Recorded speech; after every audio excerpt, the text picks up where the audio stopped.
거울, 알퐁스 도데. 북극 니에멘 강가에 식민지 태생의 백인 아가씨가 도착했습니다. 얼굴이 아몬드 꽃처럼 하얗고 발그스레한 15살의 아가씨였습니다. 아가씨는 벌새의 나라에서 왔습니다. 아가씨를 데리고 온 건 사랑의 바람이었죠. 섬나라 사람들은 그녀에게 말했습니다. 가지 말아라. 대륙은 추운 곳이야. 겨울이 되면 죽어버린다. 그러나 크레올의 아가씨는 겨울이 있다는 걸 믿지 않았습니다. 얼음 과자를 먹을 때 느껴서 춥다는 것만은 알았습니다. 그러나 사랑을 하고 있었기 때문에 죽음은 겁이 나지 않았습니다. 그래서 이제 부채니 해먹이니 모기장이니 고향의 새들로 가득 찬 금빛 새장 따위를 가지고 니에멘의 안개 속에서 배를 내렸습니다. 남국의 주인이 햇빛 속에 싸서 가지고 온 남국성의 꽃을 보았을 때 북국의 노인은 가여워 가슴이 아팠습니다. 그리고 추위가 한 입에 아가씨와 벌새들을 먹어치울 것이라고 생각한 까닭에 급히 금지간 황색 태양을 켜고 일행을 맞아들이기 위하여 여름으로 단장을 합니다. 이 바람에 크레올의 아가씨는 착각을 하고 말았습니다. 횡포하고 무거운 북극의 더위를 언제나 계속되는 더위라고 생각하고 짙은 영혼의 녹색을 봄의 녹색으로 생각하고 안뜰의 전나무 사이에 해먹을 걸어놓고 하루 종일 부채질을 하다가 몸을 흔들다가 했습니다. 그런데도 북극도 매우 덥군요. 아가씨는 웃으면서 말했습니다. 그러나 무언가 걱정이 되는 게 있습니다. 어째서 이 이상한 나라에서는 집에 베란다가 없을까? 어째서 벽은 이렇게 두터울까? 양탄자는, 묵직한 커튼은, 커다란 도자기 난로, 그리고 뜰에 쌓아둔 상같은 장작, 또 푸른 여우털, 아늘된 외투, 농 속에서 잠자는 모피, 그것은 도대체 무엇에 쓰는 것일까? 가엾게도 아가씨는 얼마 가지 않아 그 까닭을 알게 됩니다. 어느 날 아침 눈을 뜨자 크레올의 아가씨는 심한 추위를 느꼈습니다. 태양은 자취를 감추고 밤사이 땅으로 가까이 온 듯한 캄캄하고 낮은 하늘에서 마치 솜나무 아래 있는 것처럼 하얀 벨벳이 소리도 없이 조각조각 내립니다. 겨울입니다. 겨울이 된 것입니다. 바람이 윙윙 불고 난로가 활활 탑니다. 커다란 금빛 새장 속에서 벌새들은 이제 울지도 않습니다. 푸른색, 장미색, 루비색의 어여쁜 날개는 움직이지 않습니다. 가느다란 주둥이에 바늘 끝만한 눈을 하고 추위에 얼어서 몸을 움츠리고 서로들 비비는 걸 보니 참으로 가여웠습니다.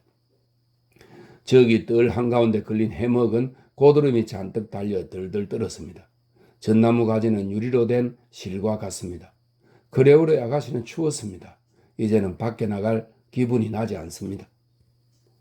아가씨는 데리고 온 새 한 마리와 같이 불 옆에서 몸을 도사리고 불꽃을 바라보며 날을 보냈습니다. 그리고 자기 추억으로 햇님을 만들어 봅니다. 번쩍번쩍 빛나서 타는 듯이 뜨거워진 난로 속에 고향이 보였습니다.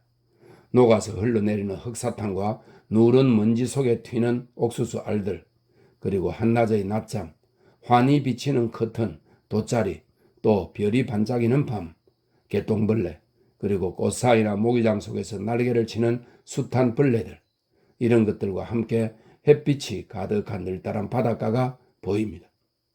이렇게 불꽃 앞에서 아가씨가 꿈을 꾸는 동안 겨울의 낮은 나날이 짧아져서 점점 어두워졌습니다. 아침마다 벌새는 새장 속에서 죽어갔습니다. 얼마 지나지 않아 벌새는 2마리밖에 남지 않았습니다. 녹색 날개 2 덩어리가 구석에서 깃털을 치켜 올리고서 서로 의지했습니다. 그날 아침 크레올의 아가씨는 도저히 일어날 수가 없었습니다. 마혼, 이 마혼은 지중해 서쪽에 있는 스페인형 섬의 항구입니다. 마혼의 범선이 북극의 얼음 속에서 갇힌 것과도 같이 아가씨는 추위에 목졸려 자유를 잃고 말았습니다. 날씨는 어두웠고 방 안에는 슬픔이 흘렀습니다. 성애가 창문에 끼어 광택 없는 비단의 무거운 커튼을 치고 말았습니다.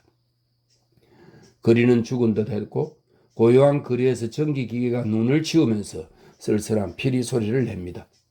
침대 속에서 자기 마음을 위로해 보려고 크레올의 아가씨는 부채에 붙어있는 금박을 비춰보다가 인도의 새 날개로 장식한 고향의 커다란 거울에 자기를 비추기도 하면서 세월을 보냈습니다. 겨울의 낮은 더욱 짧고 더욱 어둡게 계속되었습니다. 침상둘레에 내린 레이스의 커튼 속에서 크레올의 아가씨는 야위어갖고 비탄에 잠겼습니다. 특히 슬픈 것은 침상에서 불을 볼 수 없는 것이었습니다. 또 한 번 자기 고향을 잃어버린 듯한 느낌이었습니다. 때때로 물어봅니다. 방 안에 불이 있나요? 아, 있고 말고 난로는 새빨개. 여봐, 들리지? 장작 타는 소리가, 붉은 것이 튀는 것이. 어디? 그러나 그녀가 아무리 몸을 굽혀도 소용이 없었습니다. 불은 너무 멀리 있었습니다. 아가씨에게는 보이지 않아 실망만 안겨주었습니다. 그러던 어느 날 밤이었습니다. 아가씨는 머리를 베개 끝에 묻은 채 창백한 얼굴로 생각에 잠겼습니다. 눈은 언제까지나 보이지 않는 불꽃을 향했습니다. 그러자 아가씨가 사랑하는 사람이 그 곁으로 오더니 침대 위에 있는 거울을 하나 들고 말했습니다. 불빛이 보고 싶지 아가씨야? 자, 잠깐 기다려. 그러더니 난로 앞에 무릎을 꿇고 앉아 그 거울로 이상한 불꽃을 피워 아가씨 쪽으로 보내려 했습니다. 보이지? 아니, 아무것도 안 보여요. 자, 이제는 안 보여요, 아직도. 그러다가 갑자기 자기 몸을 감싸는 빛을 얼굴 정면으로 받으면서 크레올의 아가씨는 기쁨에 차서 부르짖었습니다. 아, 보여요. 그리고 눈 속에 조그만 두 개의 불꽃을 담은 채 웃으면서 죽어갔습니다.